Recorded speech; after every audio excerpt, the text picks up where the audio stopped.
Kabbalah for Complete Life Management. Chapter 1. Rabbi Michael-ben-Pesach, Portnaar. What kind of medicine do we need?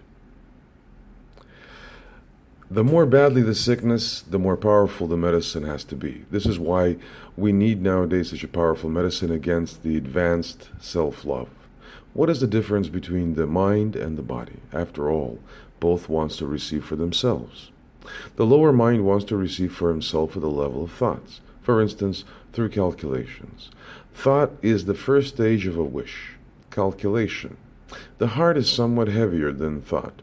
It creates a kind of a feeling and searches for devices to fulfill the feeling. So we see there is the intention and the effort. Through the action, the thought only becomes an aspect simply fulfilled with our hands and feet, because the intention of the heart is different. Shortage is a powerful strength. Suffering is the consequence of an unsatisfied desire. This suffering becomes the strength, so now you are willing to do everything to fulfill the desire. When there is a desire, or when there's the experience of suffering, go deeper in yourself and find the source of your suffering. It can be a hurting finger, the loss of a beloved one, etc. All this is suffering, but it is the result and not the source of your suffering. Look with your inner mind deeper in yourself to what the source is. The true desire is the base of your suffering. Don't run away, but look at it and see what the source is. Now you can start working. Every person has to come, one way or another, to his lowest wishes before he can come to the inner being. Of course, using the lower wishes is part of the existence of mankind, but after that, he has to keep himself busy with his inner. Why? It is the goal of existence. People can't choose this for themselves, although it looks otherwise.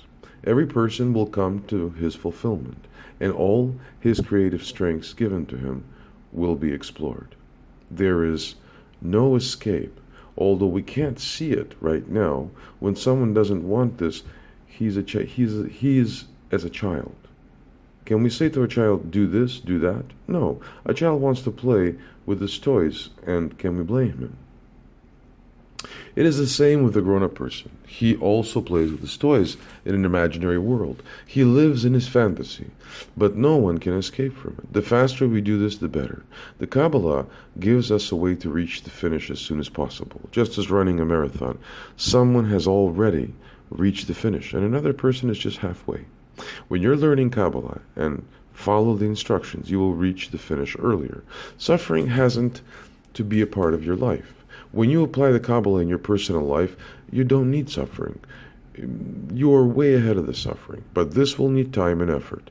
Effort to make choices. How can a person deepen his intentions? How can we deepen our intentions and see if they're going along with our personal goal? For instance, there are two persons and one of them wants to give the other a loan. Say John and Edward. John sees Edward needs money and he wants to loan him the money, but Edward doesn't have a guarantee. John has to loan the money at Edward in full confidence. He can say, he's my friend, I love him, I trust him, and I want to give him £10. His confidence is worth £10.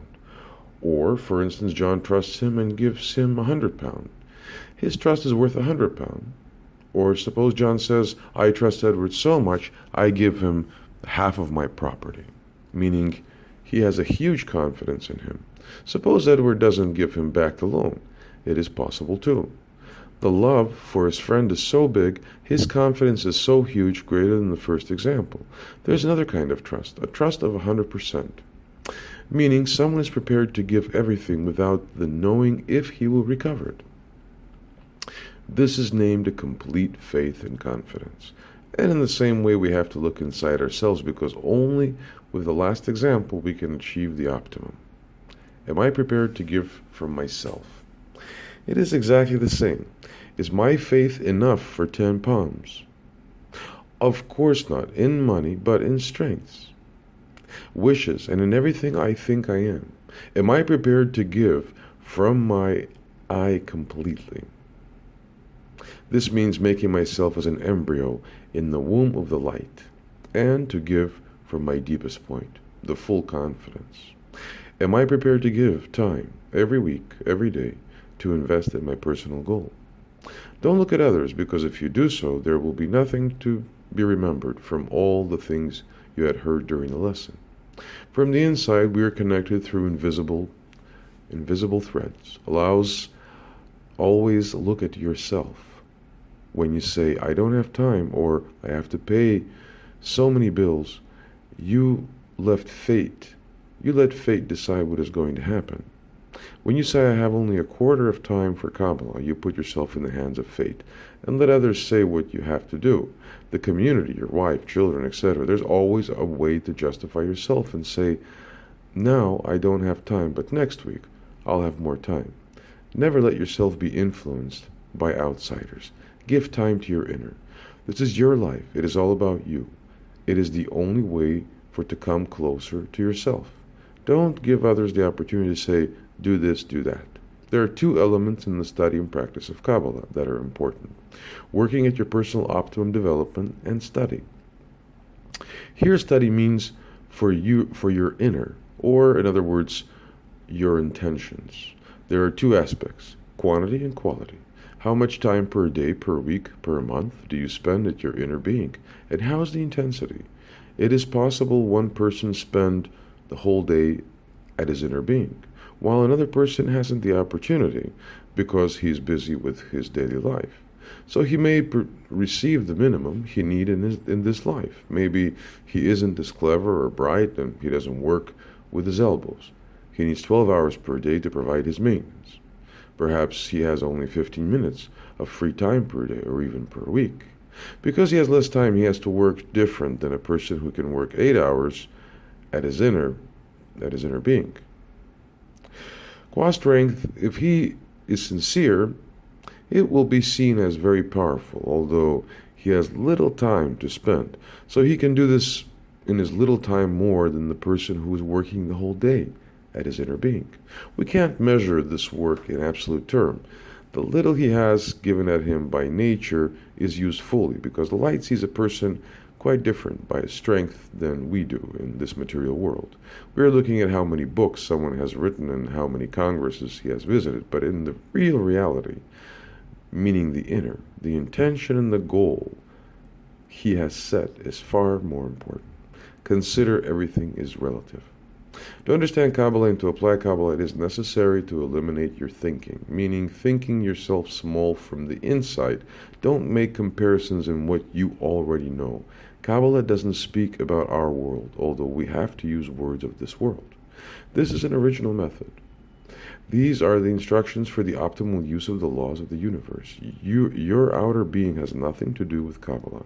You see everything through your 5 senses, but Kabbalah speaks to your inner being. They are flashes of light coming from the inner, higher world. Kabbalah teaches us how we can come in agreement with our inner being. If you want fulfillment, your qualities have to be in agreement with the laws of the universe. Only then you can understand yourself and your inner, and develop it in an optimum state. We already have everything in ourselves to come to fulfillment here on this earth. The inner and the outer. Before we continue, it is very important to explain the structure of the human being. The main principle is everything consists of 2 parts, the inner and the outer.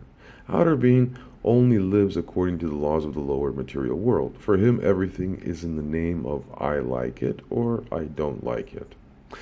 Things he doesn't like, certain situations, or he has to make unpleasant decisions, he rejects them right away and sees them as evil. And the things he likes, he really wants to do. He wants to have them and consider them as good. But the inner being behaves quite different. It sees only the objective, irrefutable laws of the universe. For the inner being, everything is true or a lie. These 2 aspects push the inner being in the doing or rejecting. Therefore, only the inner being can react adequately on the true signals in his life and therefore send him into the right direction. All of this according to the law, agreement in quality. Don't struggle and disconnect your power of reason. It is written in the secret book of Zohar, that from the year 1995, the pure Kabbalah teaching will be understood by the mass. Only through the inner being we can have a relation with the laws of the universe and the physical human being. There's absolutely no other connection. When you can feel this, you feel the laws of the universe. This is what has been given to the inner being. The strength in every person, what makes him striving for wholeness. You can see the inner being of a person as an unknown country. You have to learn how to live there. When you follow these Kabbalah trainings, you need the attitude of a child, meaning a curious child who is eager to learn the extra dimensions. For to explore the true inner life and to live that life, this will give meaning to your life, and all your aspirations will come to fulfillment. Make yourself small. Don't struggle and disconnect your power of reason. Don't be afraid and frantic from the inside. It is impossible to lose yourself. Open yourself for new dimensions. Give yourself this chance. Let it happen to you. Nor the Kabbalah training, nor the speaker speaks over the commitments with the outer being. You already have learned this since the day you were born. This is not why you're here. The outer being is only the outer appearance. It has nothing to do with you. In this Kabbalah training, we only are speaking about the inner being. Everyone has his own inner being. In other words, strengths that are working and active at the top of the system. First, a person scatters all of his creative strengths in doing non-issues, things the uplifting and holy sparkles stay in him for what they are worth. Eventually, the inner being has to bring the sparkles of the good to blossoming, the best of the best, to let them come out and bring them in the most intimate place of him, in his own personal sacral place. There is only one place where you can learn about your inner being. It is within yourself. Search for this place. Reach out and explore. Let it become involved in everything what you do. The goal is to reach for the inner agreement in qualities with the inscrutable laws of the universe.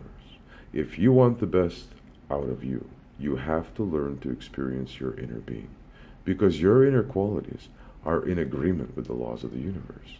Then you will experience the world is not as bad as you thought before. There's absolutely no punishment, only reward.